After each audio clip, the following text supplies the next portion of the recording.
ஓம் சாந்தி.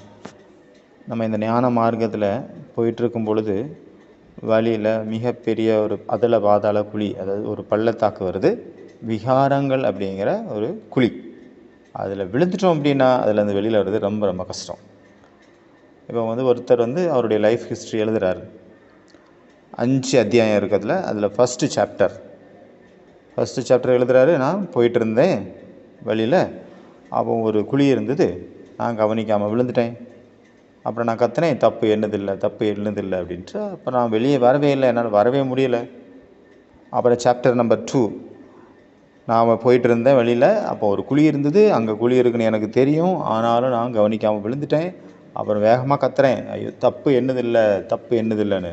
அதுலேருந்து வெளியில் வர்றதுக்கு ரொம்ப டைம் ஆச்சு. அப்புறம் சாப்டர் நம்பர் 3, நான் போயிட்டு இருந்தேன் வழியில், அதே குழி மறுபடியும் இருந்தது, ஆனால் நான் கவனிக்கலை, நான் மறுபடியும் விழுந்துட்டேன்.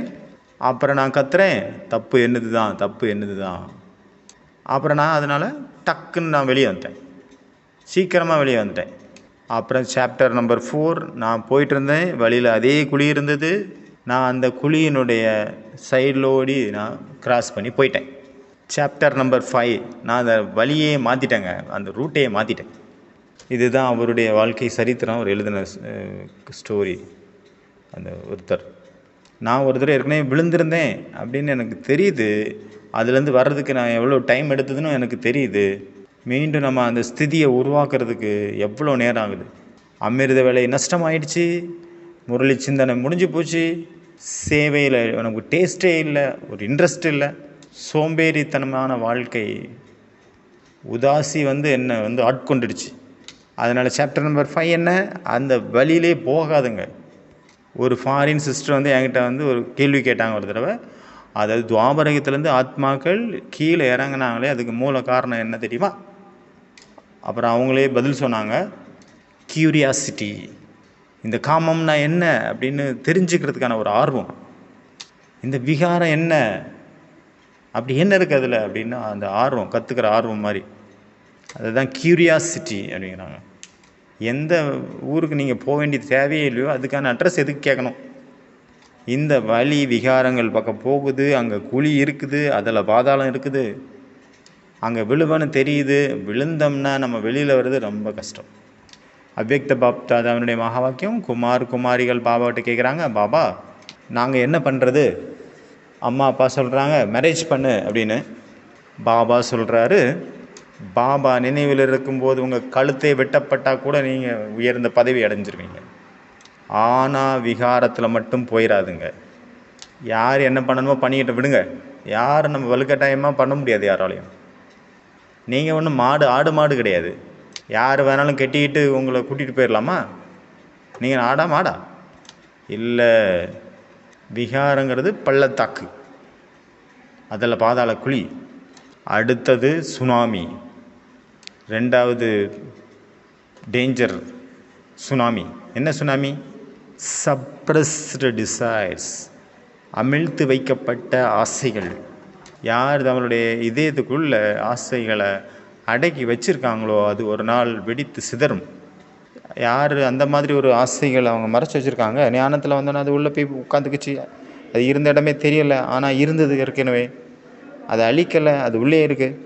காலேஜ் படிச்சுட்டு இருந்திருப்போம், நிறைய ஆசைகள் இருந்திருக்கும், திடீர்னு ஞானம் கிடச்சிருது, வந்துடுறோம், பிரம்மகுமார் ஆயிடுறோம். ஆனால் அந்த ஆசை இன்னும் உள்ளே இருக்குது, அது உள்ளுக்குள்ளே மறைஞ்சு இருக்குது, ஒளிஞ்சு இருக்குது. அதாவது அமிழ்த்தப்பட்ட ஆசைகள். அந்த ஆசை அந்த மாதிரி இருக்குது, அது உள்ளுக்குள்ளேயே நம்மளை அப்படி ஊந்துதல் கொடுத்துட்டே இருக்குது. ஒரு வேளை நம்ம அதை புரிஞ்சிக்கல, அதை தெரிஞ்சுக்கல அப்படின்னா ஒரு நாள் நம்மளை மூழ்கடிச்சிடும். அது சுனாமியாக மாறி நம்மளை மூழ்கடிக்கும். அதனால் தனக்குள்ளே மறைந்திருக்கக்கூடிய அந்த ஆசைகளை எந்த மனசினுடைய எந்த மூலையில் அது உட்கார்ந்துருக்கு அப்படின்னு கண்டுபிடிக்கணும்.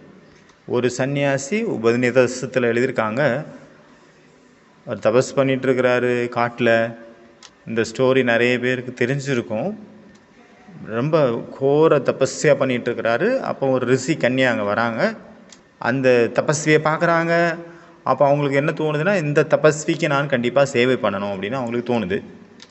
ஆனாலும் அவங்களுக்கு இந்த ஒரு கவனம் இருக்குது, எந்த காரணத்தினாலேயும் இவருடைய தபஸ்யாவில் பங்கம் விளைவித்து விடக்கூடாது அப்படின்ட்டு அவருக்கு தெரியாமலே மறைமுகமாக குப்தமாகவே ரகசியமாகவே பழங்கள் வச்சுட்டு போவாங்க. சில நேரம் சிலங்கர் வேறு நேரம் உணவு வகைகள் வைப்பாங்க, க்ளீன் பண்ணி வச்சுருப்பாங்க இடத்த.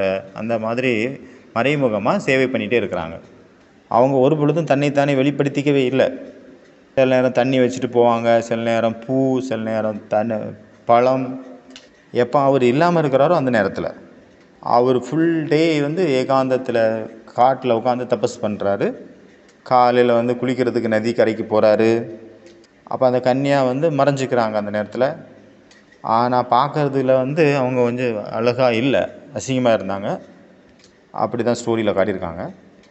அந்த தபஸ்வியினுடைய தபஸ் அதிகமாகிட்டுருக்கு. மேலே இந்திரனுடைய சபை அந்த சிம்மாசனம் ஆடிட்டுருக்குது. அப்போ இந்திரனால் பொறுக்க முடியாதுல்ல. அப்போ ஒரு விளையாட்டை அவர் படைக்கிறாரு. அவர் கூட இருந்த அந்த கன்யா இருந்தாங்க இல்லையா, சேவை பண்ணிட்டு இருந்த கன்யா, அவங்க அழகாக மாற்றிடுறாரு. அவங்கள அழகு இல்லாமல் இருந்தவங்கள அழகாக மாற்றிட்டார். அப்போ இந்த சன்னியாசியினுடைய தபஸ்யா பங்கமாகணும், தடைப்படணும் அப்படின்ட்டு அவர் பிளான் பண்ணுறார். ஆனால் அந்த சன்னியாசி தன்னுடைய மகனில் இருக்கார், அதில் மூழ்கிட்டார். கொஞ்சம் கொஞ்சமாக அவருடைய தபஸ்யா அதிகம்தான் ஆகிட்டு இருந்தது, ரொம்ப ஸ்ட்ராங்காக ஆகிட்டு இருந்தது அந்த தபஸ்யா. திடீர்னு ஒரு நாள் அவர் தபஸ்யா பண்ணிகிட்டு இருக்கும்போது கண்ணு திறக்குது. அப்போ பார்க்குறாரு, அந்த கன்யா எதிரில் இருந்தாங்க, நின்றுட்டுருக்குறாங்க. அதாவது அங்கே தண்ணி வச்சிட்டு இருந்தாங்க அந்த நேரத்தில் இவர் பார்த்துடுறாரு தெரியாமலே. ஆனால் உடனே கண்ணை மூடிடுறாரு. அப்புறம் அவங்க அங்கேருந்து போயிடுறாங்க. அந்த கன்யாவுக்கு ரொம்ப துக்கமாக இருக்குது. அவங்க என்னை பார்த்துட்டார் அவர் அப்படின்னு அவங்க நினைக்கிறாங்க. நான் இனி இங்கேருந்து போயிடுவேன், இனி இங்கே இருக்க மாட்டேன் அப்படின்ட்டு அவங்க நினைக்கிறாங்க. ஏன்னா நான் யாருடைய தபஸ்யாவையும் கலைக்கக்கூடாது அப்படின்னு அவங்களுடைய திட்டம். ஆனால் அவங்களுக்கு உள்ள ஆழத்தில் ஒரு குஷியும் இருக்குது, சந்தோஷம் இருக்குது. அவர் என்னை பார்த்தாரு, இவ்வளோ நாளாக இவ்வளோ சேவை பண்ணிட்டு இருந்தது யார் அப்படிங்கிறத நான் காட்டியாச்சு, பார்த்தாச்சு, என்ன திருப்தி, அவங்களுக்கு சந்தோஷம் அதில். அப்புறம் காட்டுறாங்க, அந்த கன்யா போயிடுறாங்க. அப்புறம் தபஸ்வி தபஸ்யாவில் போயிடுறாரு. அந்த சாப்பாடு கிடையாது, தண்ணி கிடையாது, காற்று குடிச்சிட்டு வாழ்ந்துட்டு இருக்கிறாரு. அவரை சுற்றி புற்றெல்லாம் வளர்ந்துருச்சு. அப்புறம் இந்திரன் வந்துடுறாரு. இந்திரன் சொல்கிறாரு, நான் இது வரைக்கும் என்னுடைய வாழ்க்கையில் இவ்வளோ கடுமையான தவம் பண்ணதை யாரையுமே பார்த்ததில்லை, சொல்லு உனக்கு என்ன வேணும் சொல்லு அப்படிங்கிறாரு இந்திரன். உனக்கு சொர்க்கம் வேணுமா? சன்னியாசி சொல்கிறாரு, எனக்கு சொர்க்கம் வேண்டாம். அப்புறம் இந்திரனுக்கு ஆச்சரியமாக இருக்குது, அப்போ இவ்வளோ வருஷமாக எதுக்கு தபஸ் பண்ணீங்க, என்ன தான் வேணும், நீ என்ன வேணாலும் கேளு, மோட்சம் வேண்டுமா, நான் உனக்கு மோட்சம் கொடுத்துட்றேன். அந்த இளைஞனான அந்த சன்னியாசி சொல்கிறாரு, எனக்கு மோட்சமும் வேண்டாங்க. அப்போ இந்திரன் சொல்கிறாரு, உனக்கு என்ன தான் வேணும்? அந்த தபஸ்வி சொல்கிறாரு, அந்த கன்யா எங்கே? அதனால் விகாரங்கள் ரொம்ப ரொம்ப சூட்சமமானது. ஏதோ ஒரு மனதினுடைய மூலையில் போய் உட்கார்ந்துருக்கு, அதை அப்படியே இழுத்து தரன்னு வெளியே கொண்டு வரணும். இல்லை அப்படின்னா அது சுனாமி ரூபம் எடுத்து நம்ம முன்னாடி நிற்கும். லௌகீகத்தில் நான் ரொம்ப பெரிய ஆளாக இருந்தேன், பேர் புகழ் பெற்றவனாக இருந்தேன், அப்புறம் பிகே ஆகிட்டேன். இங்கே பேர் புகழ் ஒன்றும் இல்லை, ஒரு மரியாதையும் இல்லை, ஒரு பேச்சுக்கு கூட தண்ணி குடிக்கிறியான்னு கூட கேட்க மாட்டேங்கிறாங்க. என்ன மரியாதை வாழுது இங்கே? நான் எவ்வளோ பெரிய ஆளாக இருந்துகிட்டு இருந்தேன், இங்கே ஒரு மரியாதை இல்லை, ஒரு பைசாவுக்கு மரியாதை இல்லை அப்படின்னு. ஆனால் உள்ளுக்குள்ளேருந்து அதுக்கான ஆசை இருக்குது. அதனால் அவங்க சேவை பண்ணிட்டு வராங்கன்னா, சேவையினுடைய நியூஸை சொன்னால் அவங்க சேவையினுடைய நியூஸை கம்மியாகும், தன்னுடைய புகழை தான் அதிகமாக சொல்லுவாங்க. ஏன்னா அவருக்கு உள்ளுக்குள்ளே மறைந்திருந்த ஆசைகள் அங்கே வெளிப்படுது. அதனால் தன்னுடைய சூட்சுமமான ஆசைகளை நம்ம பார்க்கணும். அது ஒரு நாள் சுனாமி ரூபம் எடுத்து நம்ம முன்னாடி நம்மளை முழுங்கிடுறோம். அச்சா, ஓம் சாந்தி.